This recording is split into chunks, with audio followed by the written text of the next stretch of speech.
Evening, everyone. Welcome to the City of Binghamton City Council work session for Monday, October 31st, 2022. Please stand for the pledge.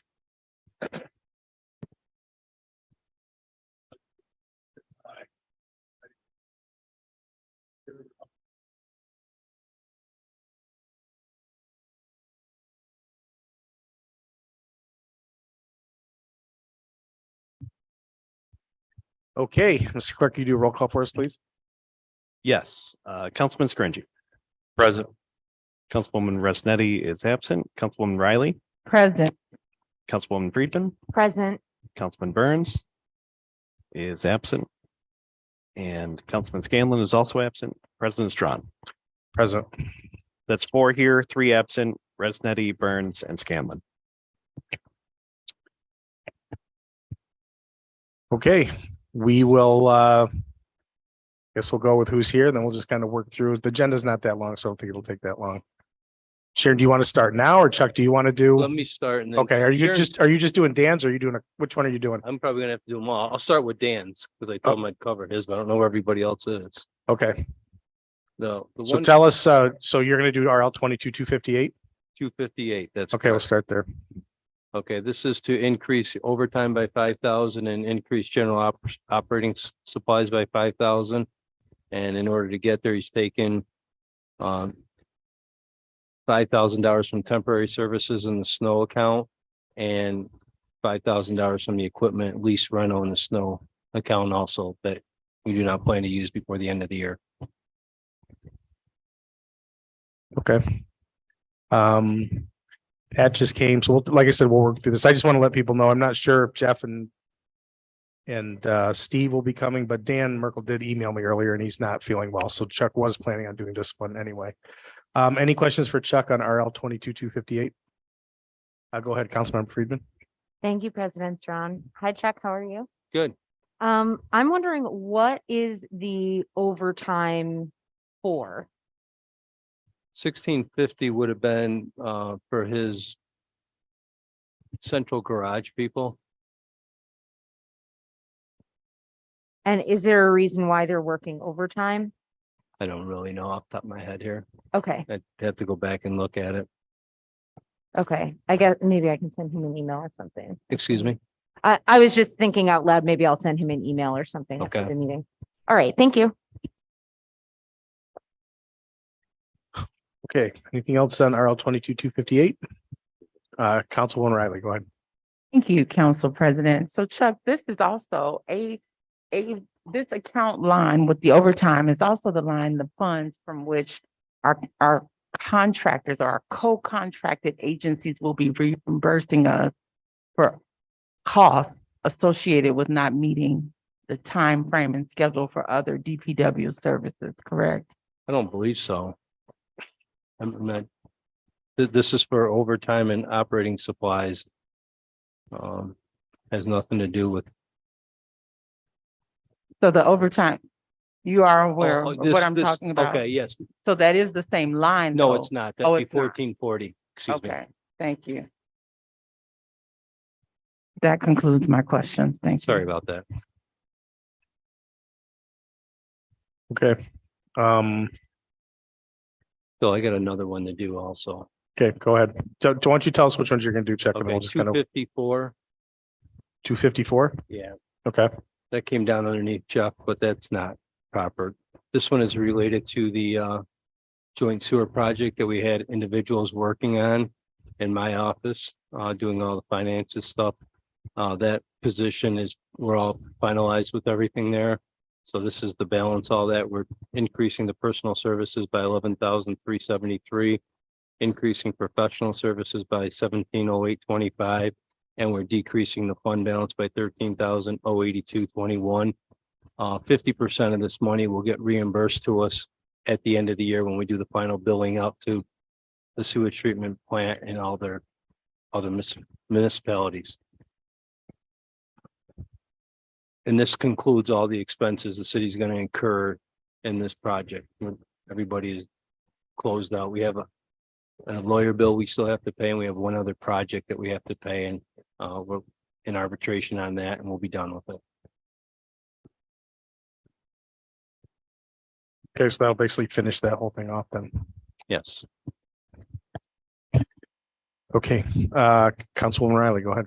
Thank you again, Council President. So when you say we will be reimbursed by the end of the year, you're speaking 2022 or the fiscal?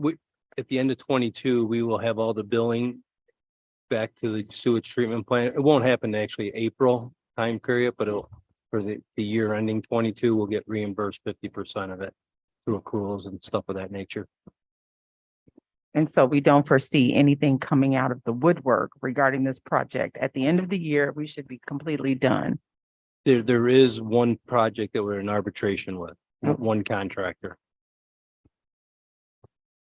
Outside of that one, though, everything else, we're completely done. Yep. Okay, thank you. Okay, anything else on 22-254? Go ahead. Reimbursement is coming from the plant. It will actually come from all the municipalities back to the plant. Okay, What it will do is reduce our costs to the plant by 50% and the other municipalities will pay 50%. perfect. Thank you.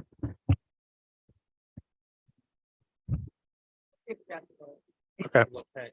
All right, we'll have Pat come up and okay. Well, Pat's got 122-256. Hi, how is everyone? Good night. Good morning. This is just year end, moving some funds around, at the golf course to, get everything that's over budget, under budget, as we approach the end of the season up there.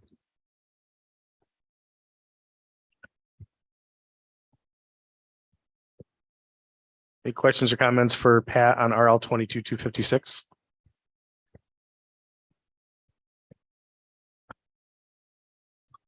Okay, thanks, Pat.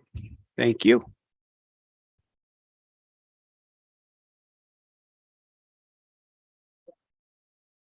Yeah, he has two more. Do you think you can do those? I can do the first one as the director. 22-252? Yep, as the director of personnel at the time that this was considered in our department.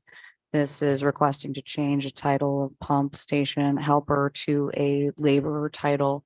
The minimum qualifications for pump station helper are higher, labor is an entry level position. And we have a prospective hire ready to go who can perform necessary work.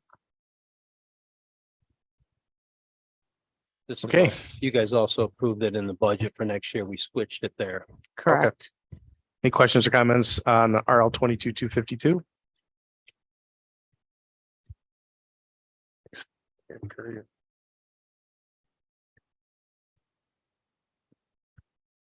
Okay. We're good on that. 22,253. Jeff is requesting to increase the amount for the engineer on the filter media project. This is a project that's using ARPA funds to I believe it's about $4 million worth of work within the filtration plant. And he's asking to increase the engineer's amount by 25,000.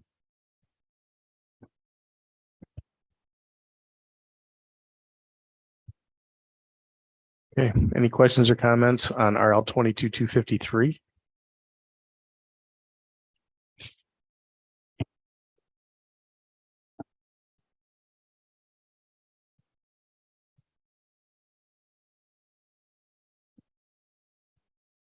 Steve, you wanna do Okay, yours? Steve, why don't you come up?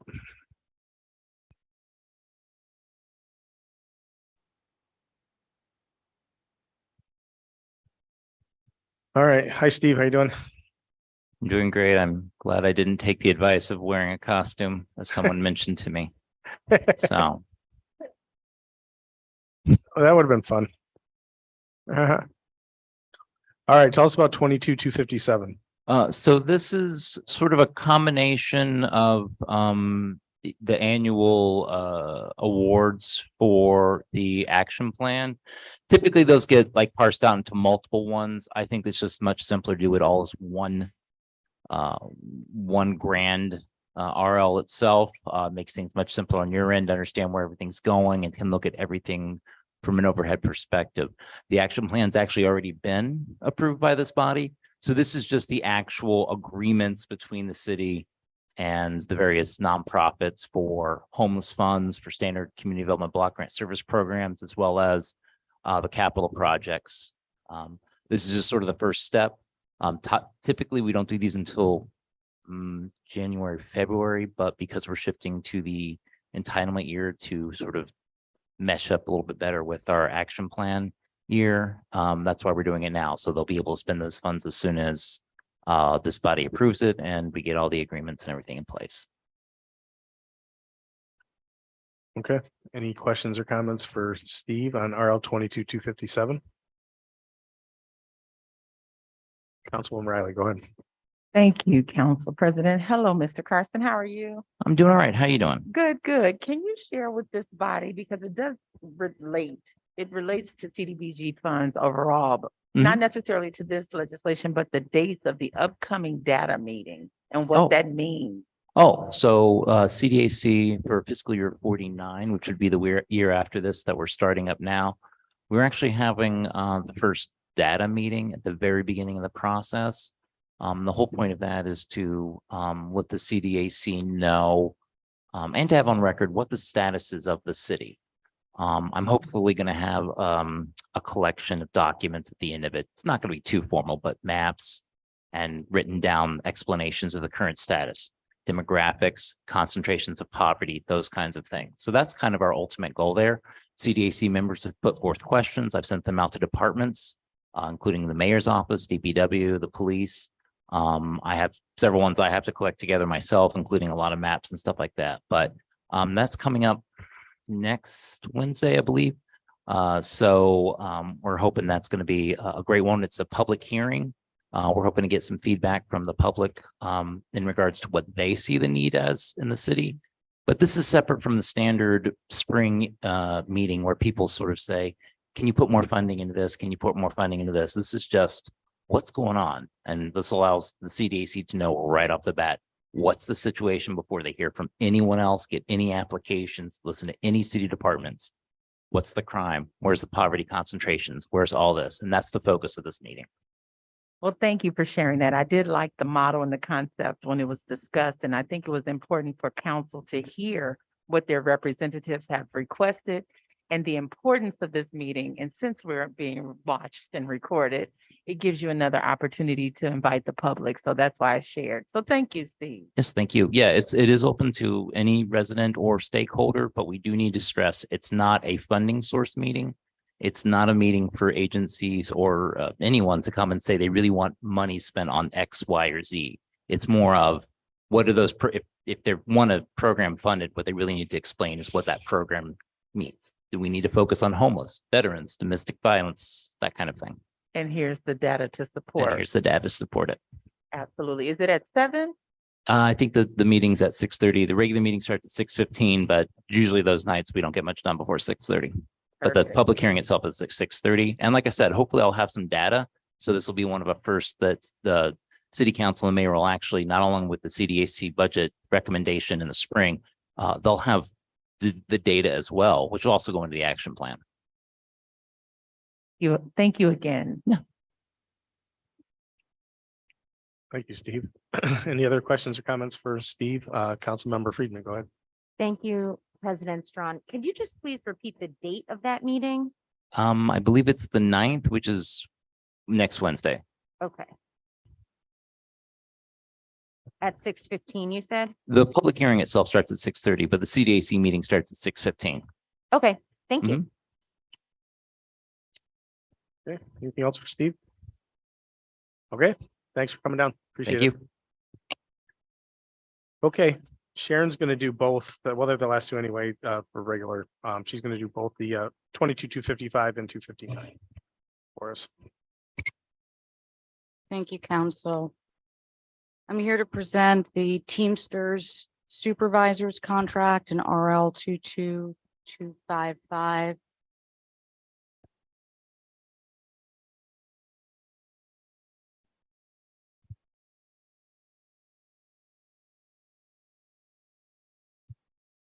This particular contract went to vote last week.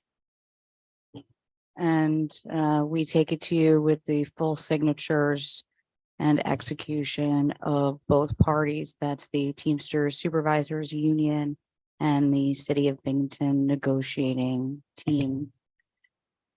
Notably, just for your information, Teamsters is divided into two different groups. One is supervisors and one is blue collar, which is why we'll address the two contracts separately. The Teamsters Supervisors contract is a 4-year term, 2023 to 2026. It addressed some housekeeping items, including Janus language, winter night shift codified, vacation and benefit accrual clarification, the addition of Juneteenth to holidays. Longevity language has now been converted into a table, a safety clothing allowance adjustment for the cost of goods, and correcting various numbering and formatting.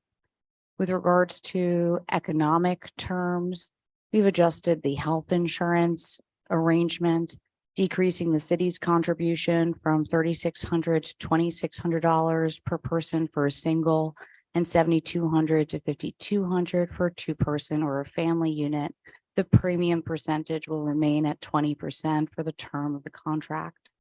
With regards to wages, the 2023 rate was 2.75% increase, 2024, 2.75, 2025, 2.25%, and 2026, 2%.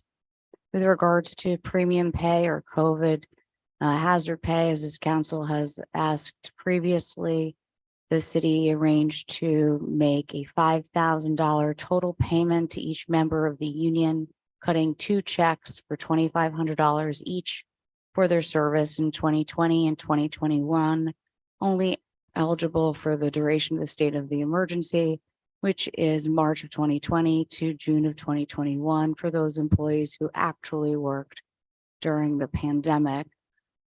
With that brief summary, I'm happy to take any questions on the contract.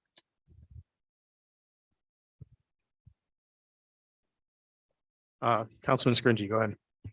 Thank you, Mr. President. How are you, Sharon? Good, Gia, how are you? Thank you for the excellent summary as always. How do you feel about it? Does it feel solid, fair to all stakeholders from your perspective? It does. We looked at comparable supervisor rates across our neighboring cities. We look at Schenectady, Troy, Utica. Some of our supervisor salaries, bear in mind, this crosses streets, sanitation, water, sewer, and and parks department. Each of these jobs has varying complexities, and each of the supervisors is paid at a flat rate. So some adjustments had to be made. Some are making less than market rate, some are making more, but I believe that the overall adjustment was important to make in order to keep our rates competitive. And then with regards to the total amount of hazard pay, this was on par with the amounts given to police and fire. While I am not surprised, Sharon, as always, well done. Thank you. Thank you. Thank you, Mr. President. Councilwoman Riley, go ahead. Thank you, Council President. Again, thank you for this overview, and you knew, I think you knew where I was going to go with the questions, and I know we'll have that again once we talk about the blue collar line. Now, my question though, if the employee was not employed for the duration of the emergency period, so say they were hired in June of 2020, it does not speak of proration for that. It only speaks of new hires. Will their rate be prorated as well? Yeah, so if somebody's hired in 2020, June of 2020, they're going to be considered a new hire under that provision, and their amount is going to be prorated.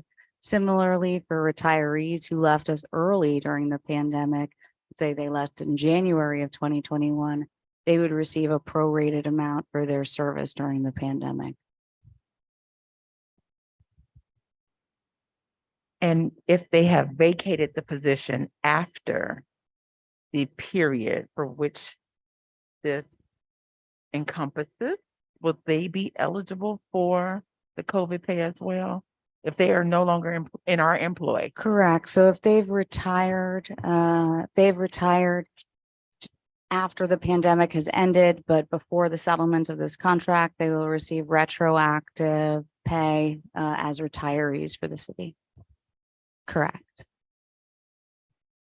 That was not on the mic, but I did ask if it was only for retirees and not those that have relinquished their duties. They've severed their ties completely. That's correct. Okay, thank you.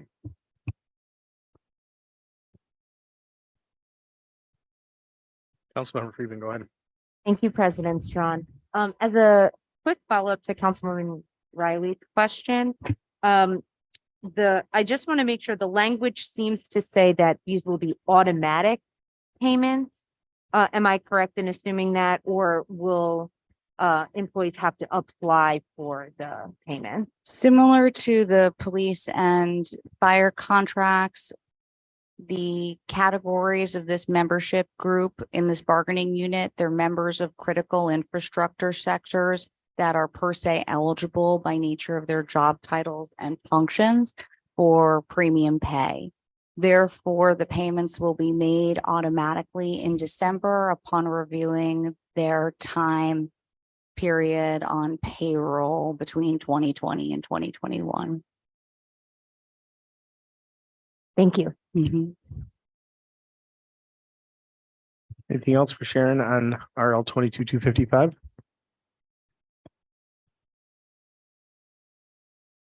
This isn't expedited. Will it be okay with us now voting on it 2 weeks from now in order to ensure these payments are timely? That's correct. So we had a bit of fortuitous planning and scheduling in order to set our negotiation table and timeline in order to try and meet this meeting and the business meeting on November 16th, I believe. If we meet that timeline, those payments can be made. If we went past November 16th, we would have a hard time guaranteeing those payments before Christmas.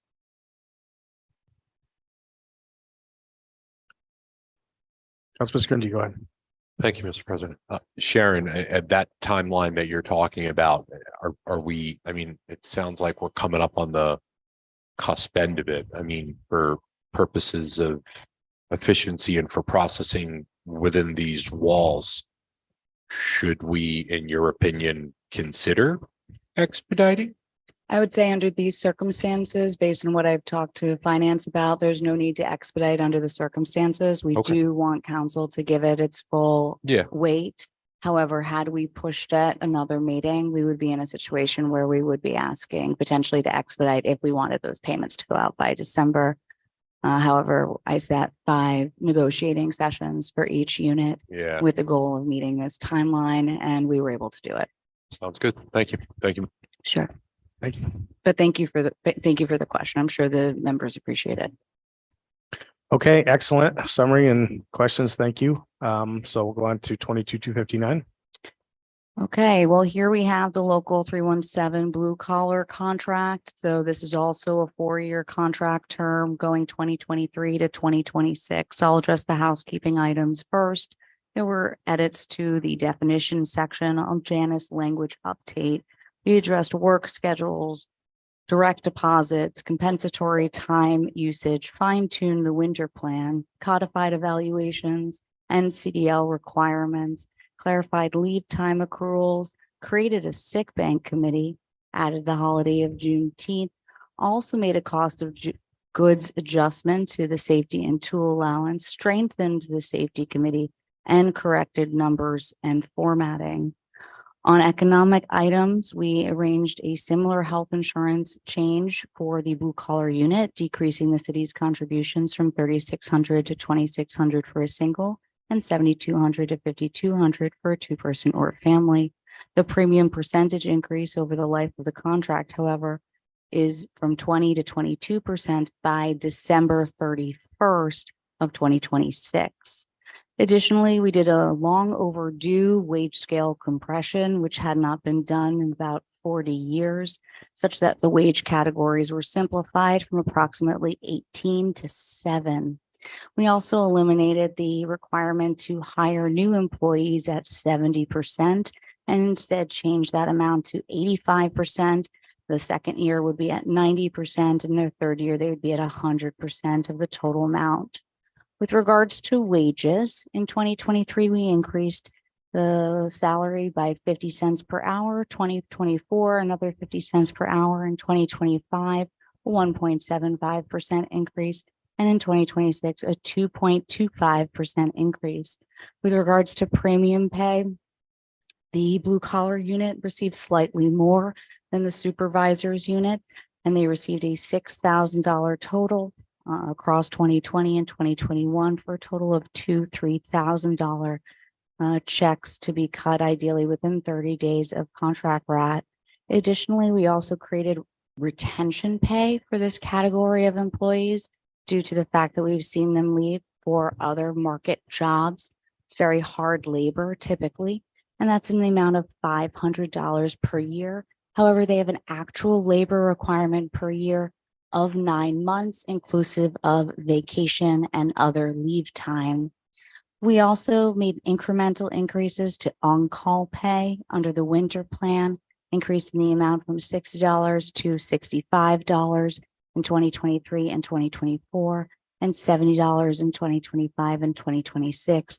We actually created a mirror for dispatchers who, while on call 12 months a year, had never received on-call pay, despite someone being on call 24/7. Happy to take any questions under the contract. Anything for Sharon on RL 22-259? Councilman Scringy, go ahead. Thank you, Mr. President. Maybe I should just move forward incrementally. So I guess my first one, Sharon, same thing like 255, anything that stands out to you, any, in the negotiating team, anything that you think we should be aware of, anything like that? I think that the council should be aware of the fact that there were many changes in the contract, like Yeah. the wage scale that had Yeah. not been adjusted for some time. I'm not sure council is aware, but our starting salary for a new laborer or street maintainer was $14.26. Yeah. And that's because employees are hired at 70% of the rate. So we had quite a lot of turnover there, difficult to retain, also terrible for morale. And as a result, we made a few adjustments prior to those raises going into an effect in order to adjust the wage scale first.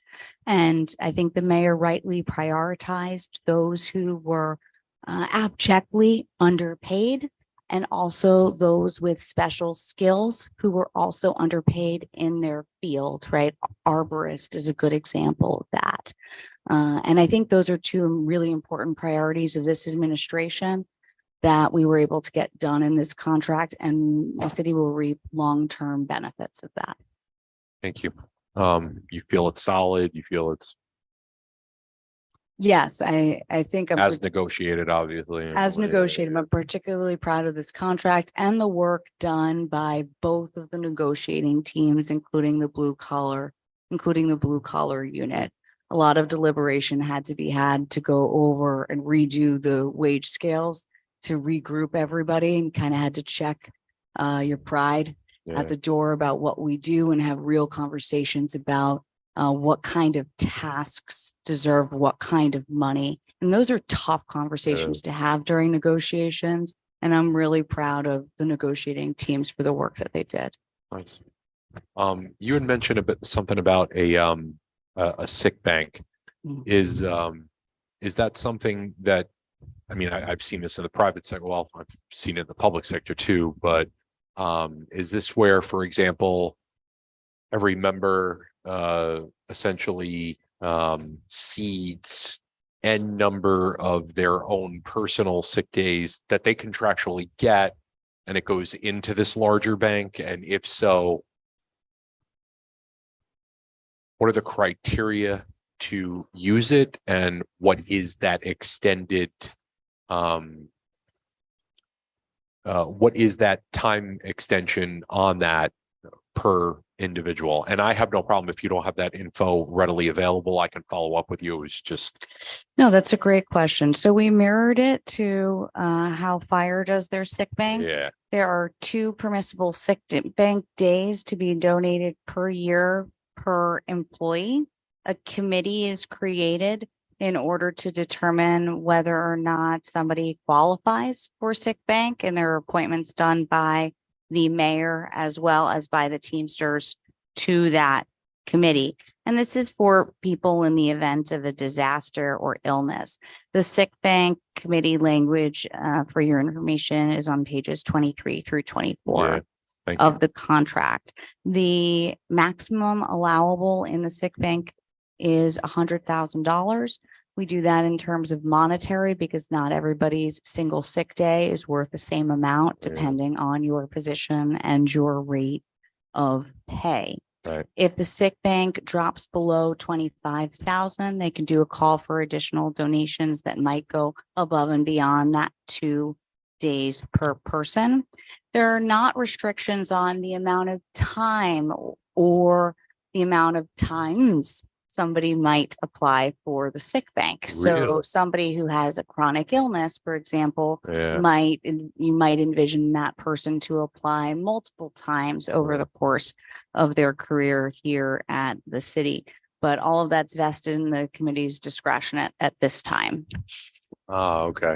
So there's no contractual or even arbitrary max point, but rather it's at the discretion of the committee. That's correct. Upon Got it. application from Yeah, the yeah, employee. that's what I meant. Yes. Okay, thank you. You had also mentioned something about direct deposit? Yes. So the city right now requires direct deposits for its majority of employees. No Right. longer do we do a paper paycheck. Right, And so one of the things we wanted to codify in this contract got it. is the direct deposit process. And if somebody is choosing not to use a direct deposit, not to have a bank account, they will incur a $5 fee per pay period for the administrative and printing cost. Got it. Excellent. As I said earlier, well done. Thank you, Thank Sharon. you.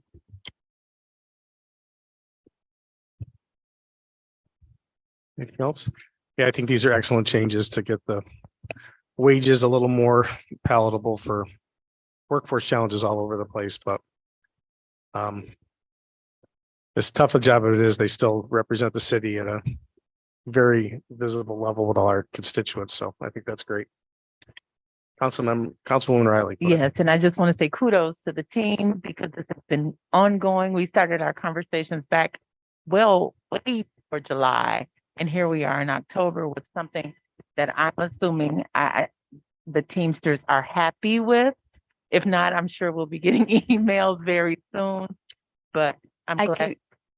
Great. I'm glad to hear that. I can tell you for your information, this vote on the supervisor's contract was unanimously in favor. And it was a 5-1 vote, I believe, something like 57-12 on the blue collar.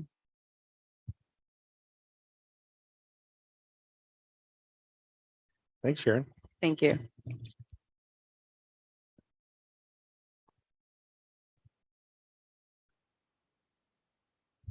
Okay, we got a couple, it'd probably tonight be relatively brief, but maybe see where we're going with whether it's committee or what we want to do, but we have garbage and redistricting. Garbage, Angela, did you want to lead us a little bit in that discussion or? Well, I wanted to send sample language as per the advice of Corp Counsel. And the thing is, there's such a wide variance amongst our comparator cities that it will take a little bit. I probably will have that for our next work session. Okay, you want Unless to we do more want of to it? start talking first, but I think if people see what is out there, Right, it will better prepare Yeah. us discussion. okay. So you want to do that next time when we Yes. get that distributed? That's fine. Yes. Okay, Because no, again, I can go, if you look at some of the agencies that go down to the level of, if you have 4 individual units, you must have this type of bag, it must be this type of separation. Mhm. I think that's Westchester was that model, but there's a wide variance. Come here talking about it without you having reviewed the data from which I pulled, Mhm. the data I've collected and sources from which I pulled the data. I think Yep. I like to have evidence-based Yep. strategies. No, I agree. We had just put it on because we said we would talk about it. Yeah. So even that gets the conversation at least, on our radar, and we will, so, Mr. Clerk, can you make a note that when we get that, we're gonna get some stuff distributed, and then next time we'll have a little more of a robust discussion, and then maybe a couple of our other members will be here as well. Mr. President. Yeah, go ahead. Councilwoman, is this for changes in the current code? Is this to amend or add something potentially citywide? Is this, do you Well, have this some is like, particularly for the recent that was passed during our last work session. So it's primarily the district, the third district and the new map that I was concerned with. However, once you review the data, it's something that we can discuss thinking about for the entire city. yeah, because I gotta be honest, if this is something that we're actually gonna tackle, we should, not to diminish, but I think there also needs to be a citywide discussion. I'm just gonna, I've been saying this for years. In my opinion, we need a local ordinance that mandates garbage cans, particularly in the summer. The animals, the smell, the health, the aesthetics of neighborhoods. It's just, Yeah. it's, No, that's a major issue. I don't see any reason why that discussion shouldn't be for the whole yeah. city. So- It just came, it piggybacked. No, on yeah, that that's other- fine. Yeah. Yeah, problem. I no, just- we have issues, wanted to add that. we all do, but we have major issues, whether it's a dumpster in a Yeah. bad spot or undersized or whatever. There's a lot of, and especially in the warmer weather, it's a major problem. So I agree. I think discussion should be broader than just, citywide. Thank you. Okay, we'll look forward to that. Thank you. Okay, Brian's just gonna give us a brief 30,000 foot. We're gonna have to go through a little process over the next, between now and the end of the year on redistricting. We'll probably end up having an MPA committee meeting. But Brian, if you could just give us a quick, didn't want to go really deep into this night, but I wanted, after we got through the budget, I felt that it was important just to get it at least out there on our radar and at least start the process of a process and a timeline. I want to thank you, President, for shooting me an email this afternoon and warning that you're going to ask me to discuss this, because I went and looked it up the law and looked at the changes. And I intended to send you back the results of what I found. And I realized I must have forgotten to do that and got back to my other project that I have to do by Friday. So I apologize for that. The law has been changed since the last time I dealt with it, which was when we cut from 9 to 7. There's now some pretty, my computer just timed out. Some pretty stringent considerations that the order of what you have to go by. So I think what I would really recommend is, if just real high level, it has to be passed by local law. So that means you have to have a public hearing. The mayor may need to have a public hearing. And then there's some certain orders, for instance, this came up. They have to be drawn in such a way that there's an order that they come out of. The first order is that they have to be, the old language that I was just dealing with is that they have to be equally weighted for all voters. Well, they've redefined that. It's now single member districts has to be nearly equal in population. It's practical, and they only allow a 5% mean difference between the mean population from the highest to the lowest, which is about double as stringent as it used to be by law. It used to be about 10%. So that is going to make it difficult. That means that the people who are doing these and adjusting the maps are going to have, it's going to take some work to get them that much degree of parity. And then you can't, this all seems so, I don't know, common sense. Like you can't draw them up with the intent or result of denying or abridging equal opportunity of racial or language minority groups. Seems pretty obvious. Districts should be contiguous territories. They also should be compact, so you can't string them out in circles or funny weird shapes.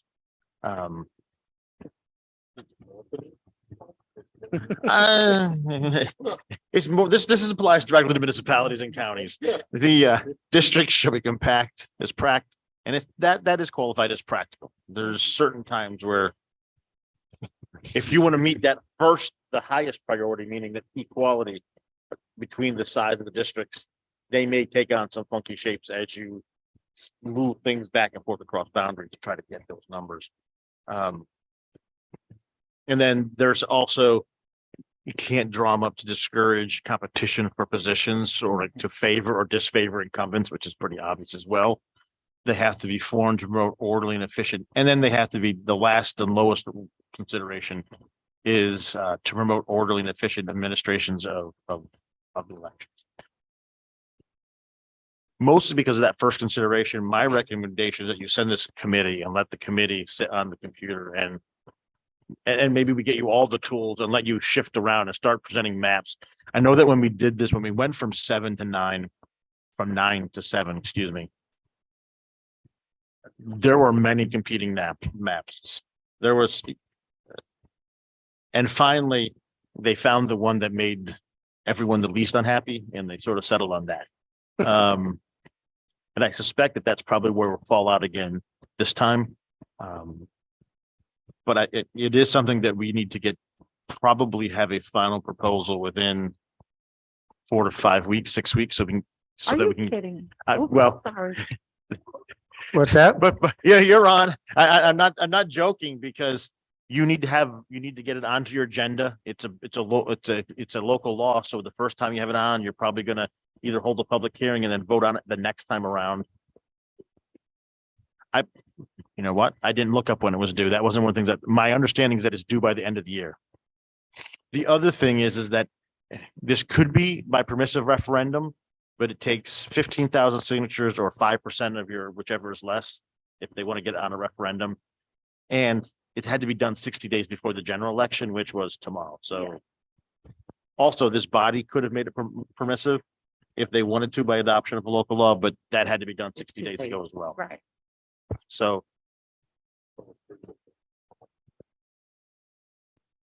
Yes, you gotta come up with maps. You gotta become familiar with the software and So we're going to kind of model the process Broome County implemented way back with several dates of the committee, then hearing, then public hearing. And then, I'm not certain whether, well, you can get public input, but which is always welcome, but they also want you to keep like pre-existing political subdivisions to try to be kept. So you're trying to sort of stick with the same districts, see how it's distributed, and then 5% from the mean from there. yeah, Right. and then you're trying to adjust the borders to get without them looking at aligned. party alignment. Yeah. Exactly. To just, so this this block will shift this way and this block will shift that way, and it gets very tedious. It's tough. We were part of the redistricting process. So Mr. President, Councilman Scringy, go ahead. thank you. Brian, when you said committee, do you mean one of the standing committees I believe or? that Councilman Strong was recommending MPA. Okay, That would make sense to me, right? Municipal Public Affairs. Okay. Yeah, I've only done some preliminary checking on this. The only thing I know is that there's gonna have to be some changes because of the 5%. Right. those in TV land, if you look at our numbers now based upon the census data, we are not in compliance with our numbers as it stands. Right. And so, which is why I brought it up several. I suspect that it's mostly because our districts were drawn under the old standard. And the Perhaps, it's standards been a changed. while. It's been a while. been- And so that's why they require redistricting. Probably 15 years. But we are behind the eight ball now. So we need a skeleton calendar. So because the holidays are coming. Absolutely. And the only other thing that I know is that the plan is to get the software that Broome County has to all of us. So not just the committee members, but that we can have a little fun with it. My understanding is it'll tell you plus or minus, and you can have a little fun with it, drag it around and see. I'm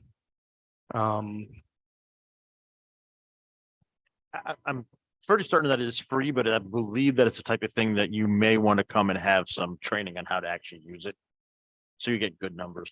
So we'll get some information out this week as far as maybe that's the first step to get us all, when you say free, does it mean you can access it anybody, or do they have to give it to us?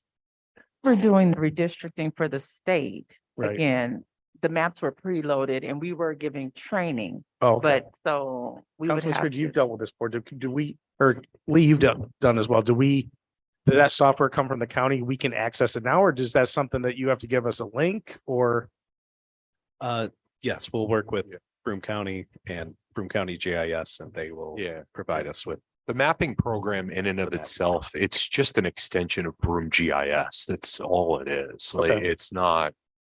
You really don't. It's largely this stuff today. I mean, notwithstanding, you need assistance with understanding the math behind changes that you make based on a geographic shift. It's just 5% regression to the mean. I mean, it's really simple stuff. Okay. So if we don't already have it, Lee, you can get us a link or take us to the website, or Geo can send it to us. Okay, Yes, well, we'll work on setting up an MPA committee meeting. Lee, let's work on setting up an MPA committee meeting. And then we can all come to that, and we can invite, corporate counsel can be there, and we can map out a specific timeline to get us, through the process. Mr. President, Yeah. Go ahead. Lee, can you reach out to me about that tomorrow, please? Thank you, sir. So clerk will work with Councilman Scringy, and then we'll get some dates on the map for the first meeting and get this thing rolling. Okay, Might Go I ahead. ask that we Yep. come to the meeting with a skeleton calendar so we're able then to negotiate a timeline based upon what's presented? Mr. President, ahead. if I may, I appreciate that. So, I mean, if this is going to MPA and I'm going to be chairing it, I'm just going to let all my colleagues know right now. I'll work with the clerk's office. I will schedule the first meeting.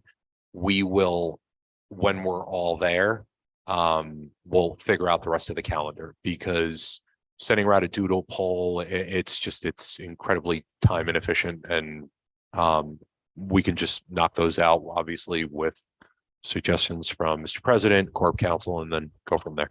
Absolutely. But I'm meaning if we need 2 weeks in between this timeline, I would like to see what the framework looks like so we can just overlay it onto a calendar and make it easier.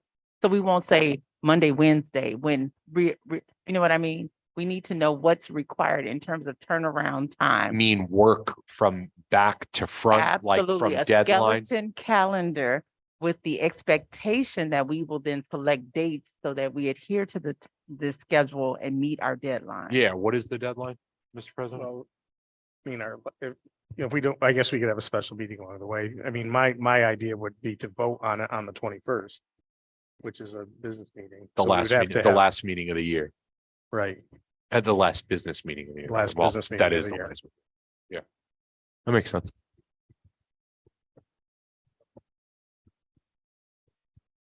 so we do have an extra week, 2 weeks at Thanksgiving, so we have some time, but I agree, we have to map out a plan that gets us there, and so we're not scrambling or feeling rushed at the end. So, We may need to be cognizant of the fact that we may have to meet on this the week of Thanksgiving. So